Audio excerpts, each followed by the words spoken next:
Good evening, visitors. Welcome to the Australian War Memorial's last post ceremony. My name is Troy Clayton, and joining us today from the Royal Australian Navy is Lieutenant Commander Jed Goggin. We warmly welcome the family of Private Robert Howell Burns, whose story will be told shortly. We welcome the veterans who have served, those that are still serving, and the families that love and support them. The live stream of this ceremony is made possible by the Return and Services League of Australia and the RSL and Services Clubs Association. We welcome members who are watching the broadcast of this ceremony across Australia. During this evening's ceremony, wreaths will be laid at the base of the pool of reflection by family, visitors to the memorial, and students on behalf of NT Christian College visiting from the Northern Territory. If you're able, please stand and join in singing the national anthem.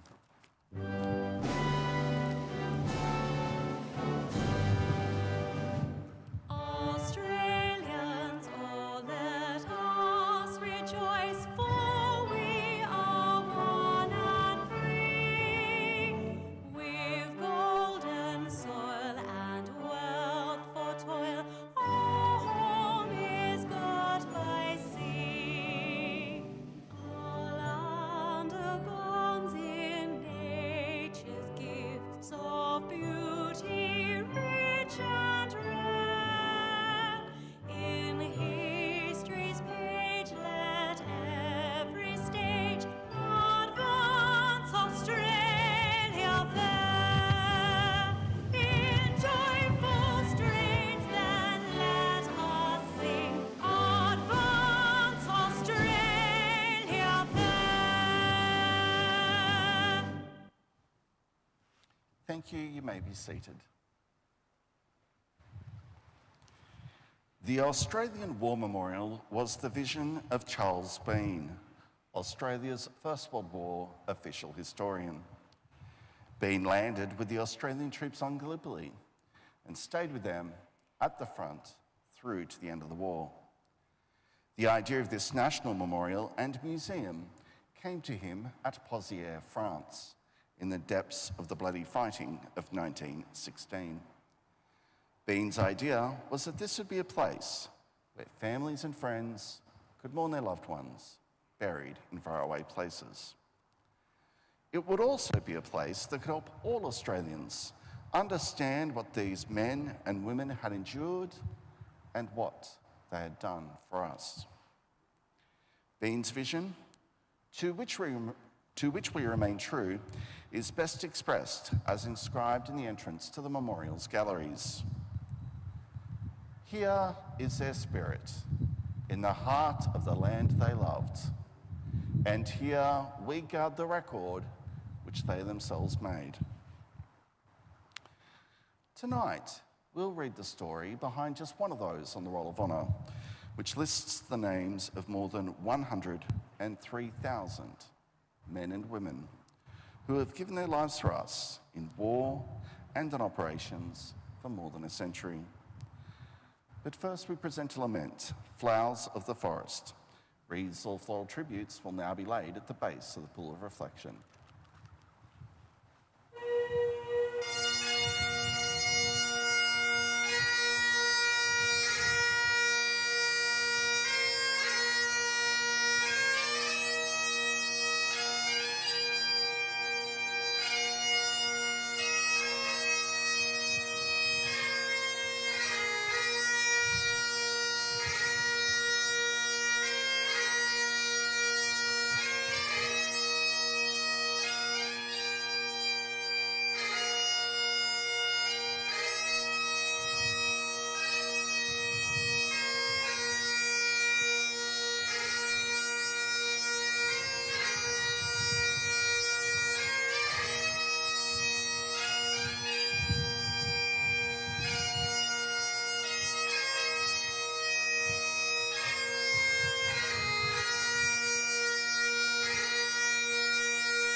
pay tribute to Private Robert Howell Burns. Robert Burns was born in Sydney in August 1898, the youngest child of Charles and Rachel Burns.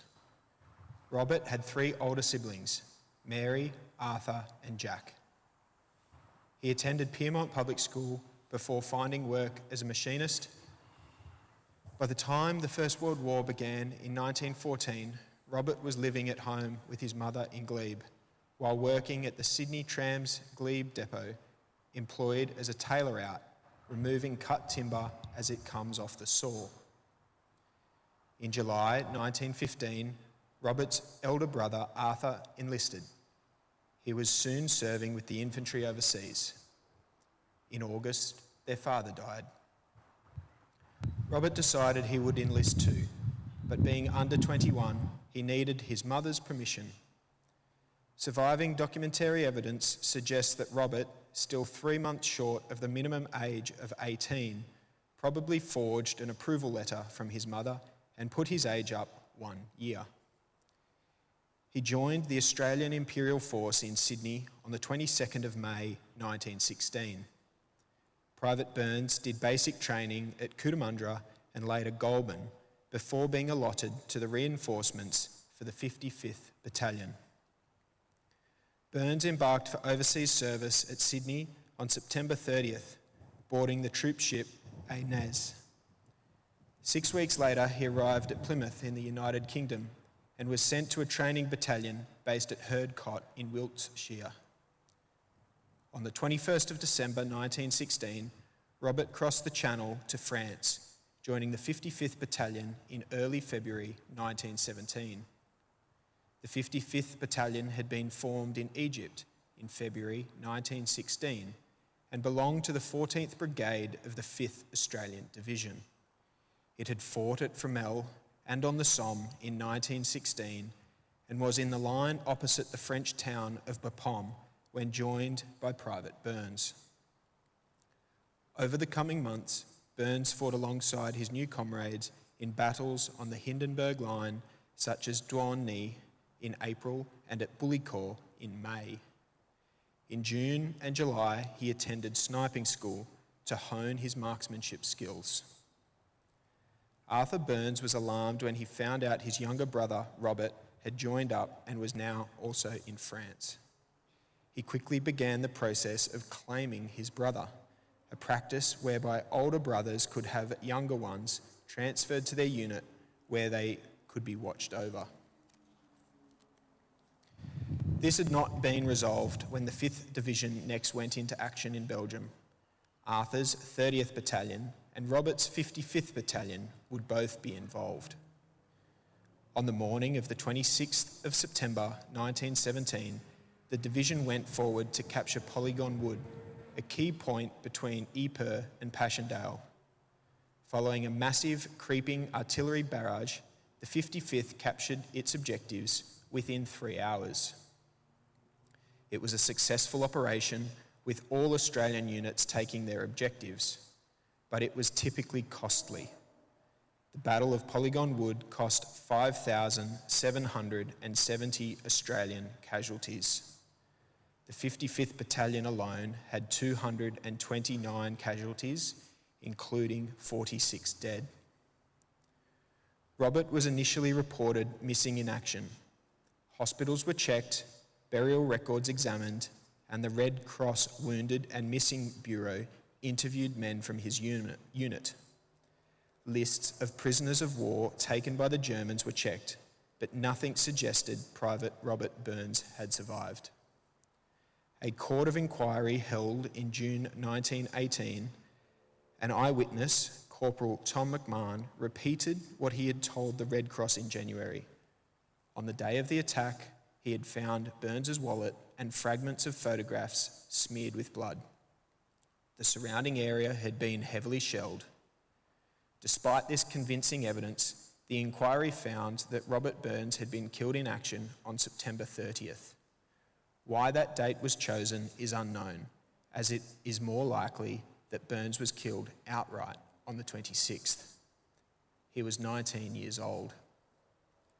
On the 2nd of November 1918, a family notice appeared in the Sydney Morning Herald. In our hearts your memory lingers, sweetly tender, fond and true, and there is not a day which passes that we do not think of you. It was from Robert's family, including Arthur, who had won the military medal for bravery the same day his younger brother had perished. Like so many others on the battleground between Ypres and Passchendaele, Robert's remains were never recovered. He is commemorated on the Meningate Memorial at Ypres in Belgium. His name is also listed on the Roll of Honour on my right, amongst nearly 62,000 Australians who died while serving in the First World War. His photograph is displayed today beside the pool of reflection.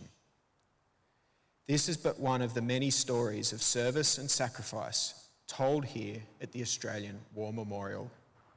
We now remember Private Robert Howell Burns, who gave his life for us, for our freedoms, and in the hope of a better world.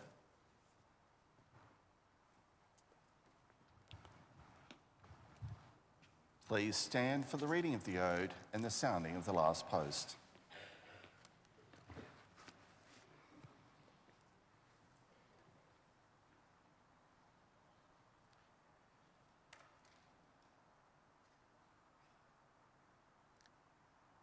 They shall grow not old, as we that are left grow old. Age shall not weary them, nor the years condemn. At the going down of the sun and in the morning, we will remember them. We'll remember them.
Lest we forget.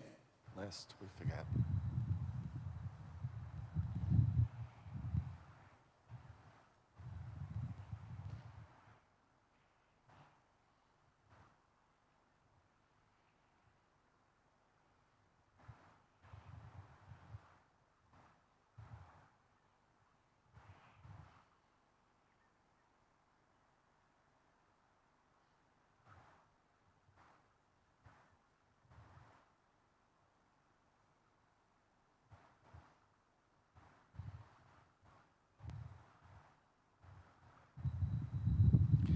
We leave you this evening with the words of the memorial's founder, Charles Bean.